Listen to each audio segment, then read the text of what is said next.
Good morning students. Raikwar sir की class में आपका स्वागत है। आज के इस वीडियो में हम जानेंगे do as directed, how to change a sentence into a given direction. निर्देशानुसार कीजिए।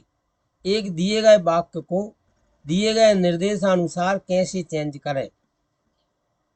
फर्स्ट क्वेश्चन है, Rakesh press in the evening. Rakesh press in the evening, direction है मेक एम्फेटिक।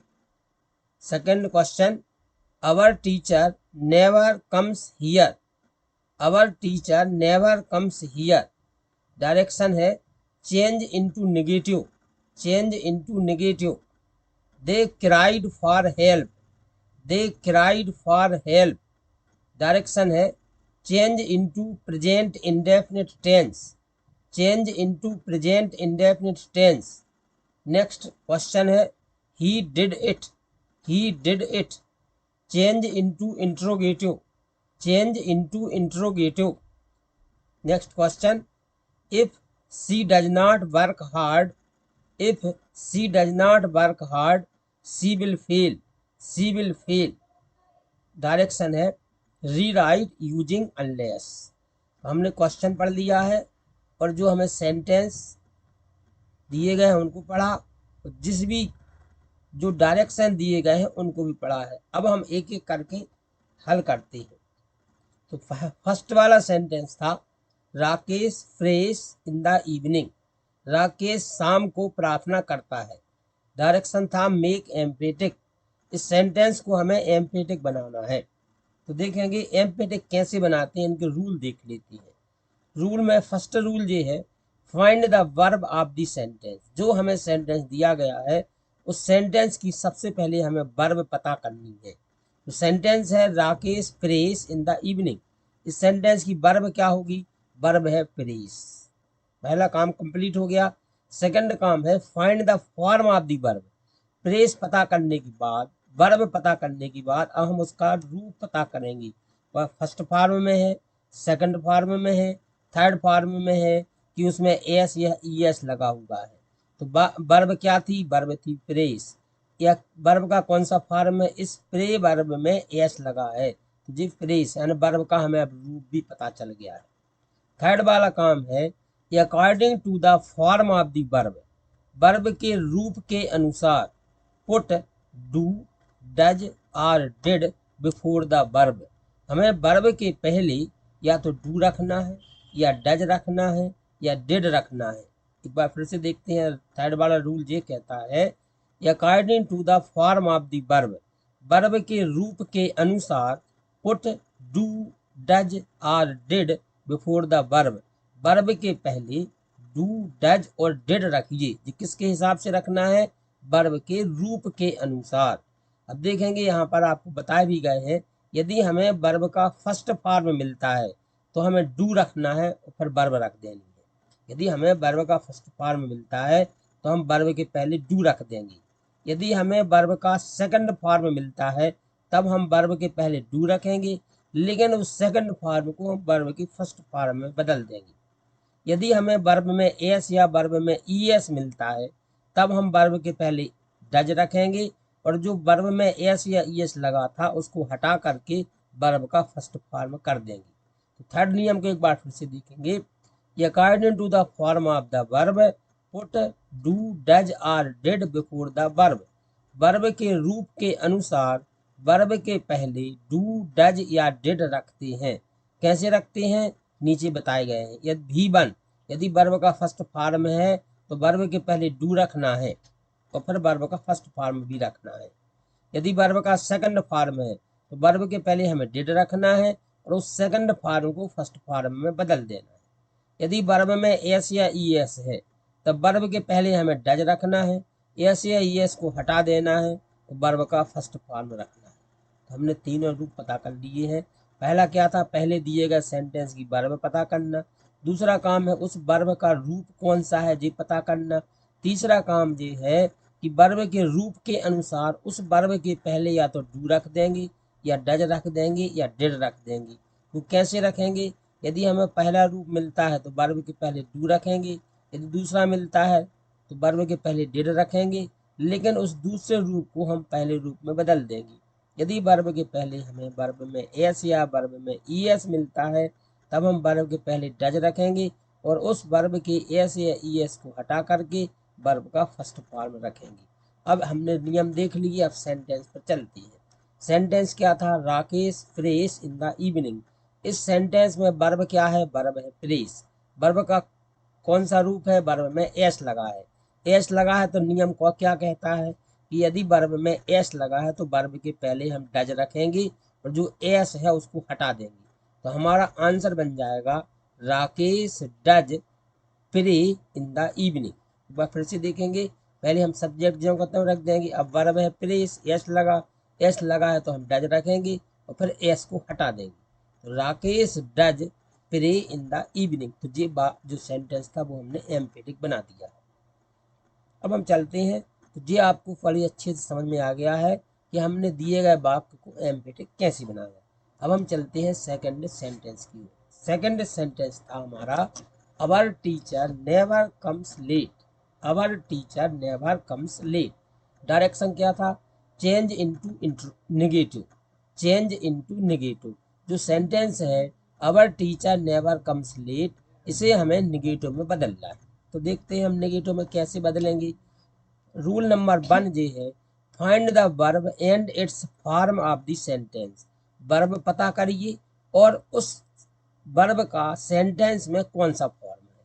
जो हमें सेंटेंस दिया गया है उसकी वर्ब क्या है और उस वर्ब का कौन सा फॉर्म है, पहला काम। दूसरा काम है according to the form of the verb, verb के रूप के अनुसार put do not, does not, did not और एच भी नॉट बिफोर द वर्ब।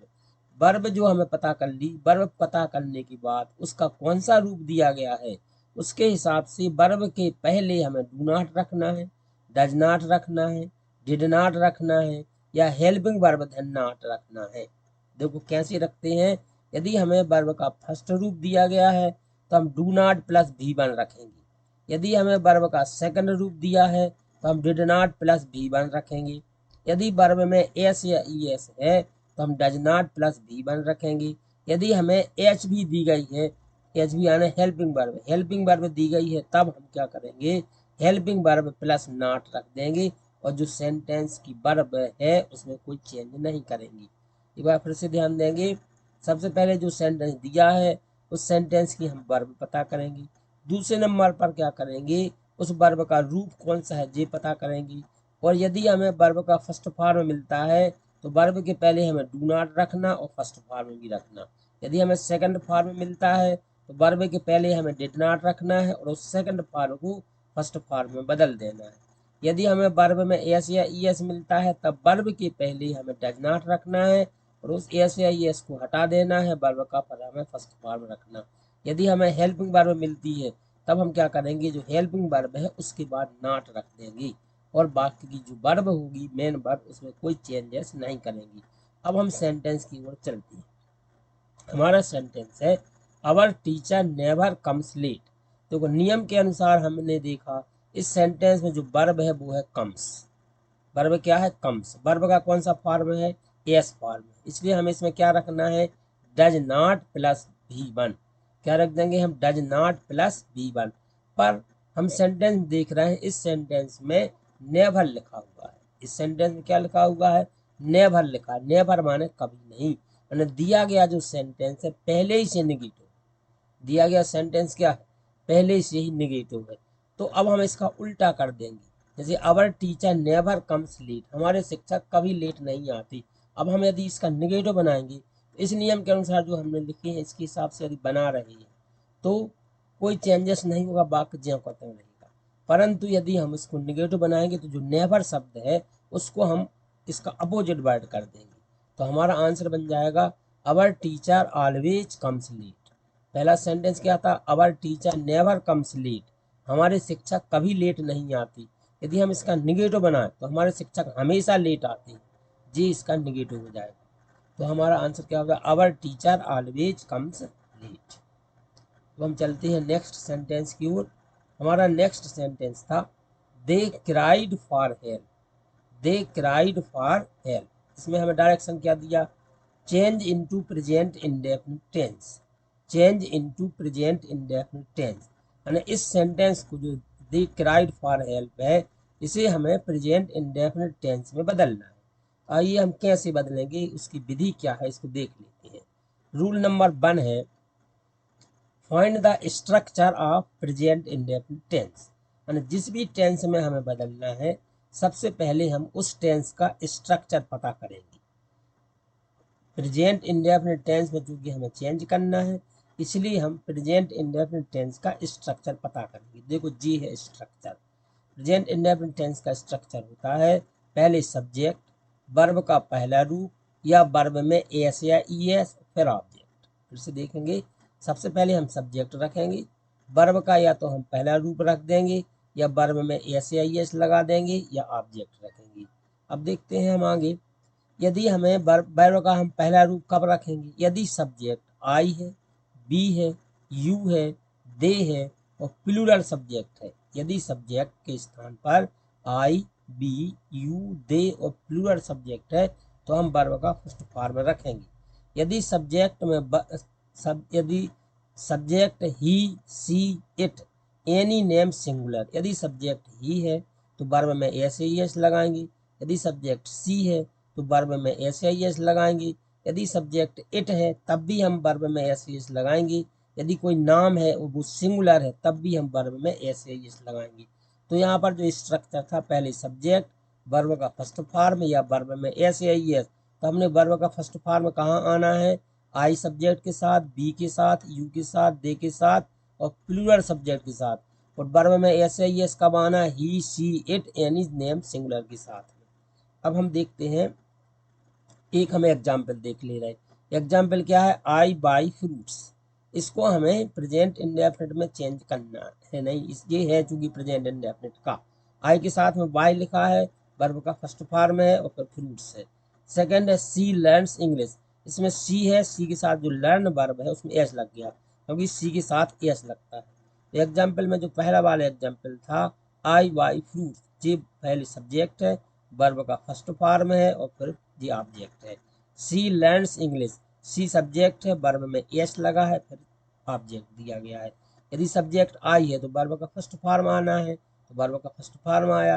यदि सब्जेक्ट सी है तो वर्ब में या तो एस आएगा या ई एस आएगा, तो इस एग्जाम्पल में आया है सी के साथ में एस। अब हमारे पास जो सेंटेंस है दे क्राइड फॉर हेल्प, इसे हमें प्रेजेंट इंडेफिनिट में बदलना है। मतलब पहले हम सब्जेक्ट रखेंगे, वर्ब में या तो पहला रूप रखेंगे या एस या एस लगाएंगे और फिर ऑब्जेक्ट। तो ये बदल गया है, पहले दे सब्जेक्ट आ गया, जो क्राइड जो सेकंड फॉर्म था उसको हमने फर्स्ट फॉर्म में बदल दिया, they cry for help. They cried for help था sentence, they cry for help जी प्रेजेंट इंडेफिनिट में चेंज कर लिया है। तो यदि हमें किसी भी टेंस में बदलना है तो जिस भी टेंस में हमें बदलना है उस टेंस का हमें स्ट्रक्चर पता होना चाहिए। उस स्ट्रक्चर के अनुसार जो हमें वाक्य दिया गया है उस वाक्य को हम उस वाक्य के शब्दों को उस स्ट्रक्चर के अनुसार सेट कर देते हैं, जमा देते हैं, तो जो सेंटेंस दिया जाता है वह उसी टेंस में बदल जाता है। अब हम चलते हैं अपने अगले सेंटेंस की ओर।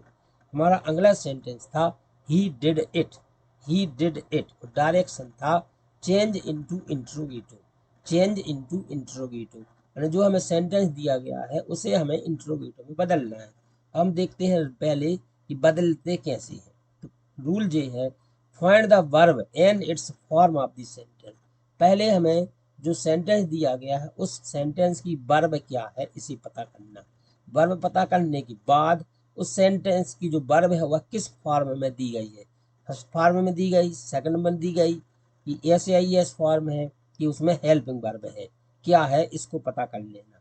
दूसरा काम क्या करना है, according to the verb, according to the form of the verb, verb के रूप के अनुसार पुट डू, डज, डिड और एच बी बिफोर द सेंटेंस। ध्यान देंगे यहाँ बिफोर द वर्ब जो लिखा है यहाँ बिफोर द सेंटेंस, उस सेंटेंस के पहले या तो हम डू रख देंगे या हम डज रख देंगे या डिड रख देंगे या हेल्पिंग वर्ब रख देंगे। यहाँ पे बिफोर द वर्ब नहीं, बिफोर द सेंटेंस, उस सेंटेंस के पहले हम डू, डज, डिड या हेल्पिंग वर्ब रखेंगे। देखो यदि हमें वर्ब का फर्स्ट फॉर्म है तो पहले हम डू रखना है, फिर वो सेंटेंस को रखना है और फिर क्वेश्चन मार्क लगा देना है। यदि हमें वर्ब का सेकंड रूप दिया है तब हम पहले डिड रखेंगे, फिर वो सेंटेंस रखेंगे, पर उस सेंटेंस जो सेकंड फॉर्म होगा वो हम फर्स्ट फॉर्म में बदल देंगे, फिर क्वेश्चन मार्क लगा देंगे। यदि हमें वर्ब में एस या ई एस है तब हम वाक्य के पहले डज रखेंगे, फिर उस सेंटेंस को रखेंगे, लेकिन सेंटेंस में जो एस या ई एस वर्ब में लगा था उसको हम बी वर्ब में बदल देंगे और फिर क्वेश्चन मार्क लगा देंगे। यदि हेल्पिंग वर्ब है तो हेल्पिंग वर्ब रखना पहले, फिर उस सेंटेंस को रखना और फिर क्वेश्चन मार्क लगा देना। एक बार फिर से ध्यान देंगे, सबसे पहला काम है जो सेंटेंस दिया गया है उस सेंटेंस की वर्ब पता करना। वर्ब पता करने के बाद वह वर्ब किस फॉर्म में दी गई है इसको पता कर लेना। जब हमने इसे पता कर लिया, यदि वर्ब का हमें फर्स्ट फॉर्म मिला तो हम क्या करेंगे, उस सेंटेंस के पहले डू लगा देंगे और फिर सेंटेंस रखेंगे, लास्ट में क्वेश्चन मार्क लगा देंगे। यदि हमें वर्ब का सेकंड रूप मिलता है तब हम सेकंड जो सेंटेंस है सेंटेंस के पहले डिड रखेंगे और जो सेंटेंस को रखेंगे, फिर परंतु जो दूसरा रूप था उसे हम पहले रूप में बदल देंगे और फिर क्वेश्चन मार्क रखेंगे। यदि सेंटेंस में जो वर्ब है उसमें एस या ई एस लगा है तब हम पहले सेंटेंस के पहले डज रख देंगे, फिर वह सेंटेंस रखेंगे, परंतु जो ध्यान रखेंगे सेंटेंस में जो वर्ब में एस या ई एस लगा था उसको हटा करके वर्ब का फर्स्ट फॉर्म कर देंगे और फिर क्वेश्चन मार्क लगा देंगे। यदि हमें सेंटेंस में हेल्पिंग वर्ब दी गई है तब हम सेंटेंस के पहले उसी हेल्पिंग वर्ब को रख देंगे, फिर सेंटेंस रख देंगे और फिर क्वेश्चन मार्क लगा देंगे। अब हमें जो सेंटेंस दिया गया था ही डिड इट, इसमें वर्ब दी गई है डिड, ये कौन सा फॉर्म है, जिस सेकंड फॉर्म है। सेकंड फॉर्म है तो हम सबसे पहले नंबर इस वाक्य के पहले डिड रखेंगे, फिर सब्जेक्ट रख दिया ही ही जो डिड है इसका हम सेकंड फॉर्म है जो ये फर्स्ट फॉर्म कर देंगे, तो आंसर बन जाएगा अपना डिड ही डू इट। देखो पहले हमने चूंकि डिड सेकंड फॉर्म है तो सेकंड फॉर्म होने के कारण हमने यहाँ पर डिड रख दिया, फिर हमने जी सब्जेक्ट रखा ही जो डिड सेकंड फॉर्म था उसको हमने फर्स्ट फॉर्म में बदल दिया, जी सब्जेक्ट रख दिया यहाँ पर। इस प्रकार से हमने इसको किसमें बदल दिया है, चेंज इनटू इंट्रोगेट, और इसका हमने इंट्रोगेटो बना लिया है। अब हम देखेंगे अपना नेक्स्ट सेंटेंस। अगला वाला सेंटेंस है if she does not work hard, if she does not work hard she will fail, यदि वह कठिन परिश्रम नहीं करती है तो वह फेल हो जाएगी। इसमें जो डायरेक्शन है, डायरेक्शन दिया है री राइट यूजिंग अनलेस, री राइट यूजिंग अनलेस। इस सेंटेंस को हमें अनलेस का प्रयोग करके बनाना है। देखेंगे इसके नियम देख लीजिए हैं पहले। रूल ये है, पहला काम है जहाँ इफ रखा है वहाँ अनलेस रख देना, जहाँ पर इफ है वहाँ क्या कर देना, अनलेस। दूसरा काम है सब्जेक्ट ऑफ द सेंटेंस, जो सेंटेंस दिया गया है उस सेंटेंस का हम सब्जेक्ट रख देंगे। पहले हमने इफ को अनलेस में बदल दिया, फिर जो सब्जेक्ट होगा उसको रख देंगे। तीसरा काम क्या करना है, यदि सब्जेक्ट के बाद डू नॉट मिलता है तो उसको हटा देना, यदि हमें सब्जेक्ट के बाद डू नॉट मिलता है तो उसे हटा देंगे। दूसरा काम क्या है, यदि हमें सब्जेक्ट के बाद डिड नॉट मिलता है तो रिमूव इट, तो उसको हटा देना है, और जो सेकंड रूप था यानी जो फर्स्ट फॉर्म होगा चूंकि डिड नॉट है इसलिए उसको हमें सेकंड फॉर्म में बदल देना है। फिर से ध्यान देंगे, यदि हमें सब्जेक्ट के बाद में डू नॉट मिलता है तो हटा देना, कुछ नहीं करना। और यदि हमें डिड नॉट मिलता है तो डिड नॉट को हटा देना है, तो जो वर्ब का फर्स्ट फॉर्म होगा उसे हमें सेकंड फॉर्म में बदल देना।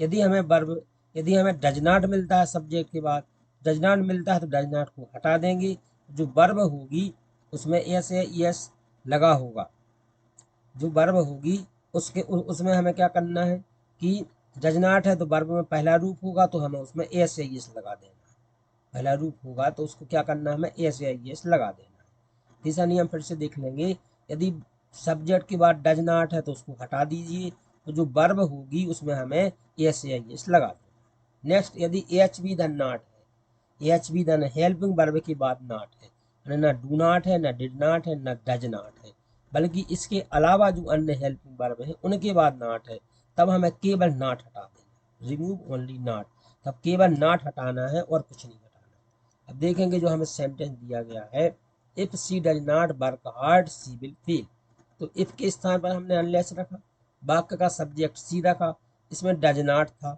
डज नॉट को हटाया और जो वर्क में वर्ब का फर्स्ट फॉर्म है इसमें हमने एस लगा दिया। Unless she works hard she will fail, और कोई चेंजेस नहीं किए गए। एक बार फिर से देखेंगे, इफ के स्थान पर अनलेस आ गया, फिर सब्जेक्ट आ गया है, डज नॉट था, डज नॉट को हमने हटाया, तो डज नॉट को हटा देना है और जो वर्ब मिलेगी उसमें हमें या तो यस जोड़ देंगे या यस जोड़ देंगे नियम के अनुसार। फिर और कोई काम नहीं करना, इतना करने के बाद हमारा वाक्य चेंज हो जाता है। Unless she works hard she will feel. तो आपको यहाँ पर इस वीडियो में जो सेंटेंस दिए गए हैं और उसके जो डायरेक्शन दिए गए उसके हिसाब से बड़े अच्छी तरह से समझाया गया है। यदि आपको यह वीडियो उपयोगी लगा है तो इस वीडियो को अपने दोस्तों को, अपने फ्रेंड्स को, जिसको चाहें आप उसे शेयर करें, हमारे वीडियो को लाइक करें और कमेंट भी करें। यदि आपको कोई बात इसमें गलत लग रही हो, इसमें जो सुधार होना चाहिए, या आप किसी और दूसरे विषय पर वीडियो बनवाना चाहते हैं तो कमेंट के माध्यम से हमें बताएं। और आप सभी ने वीडियो देखा, वीडियो देखने के लिए बहुत बहुत धन्यवाद।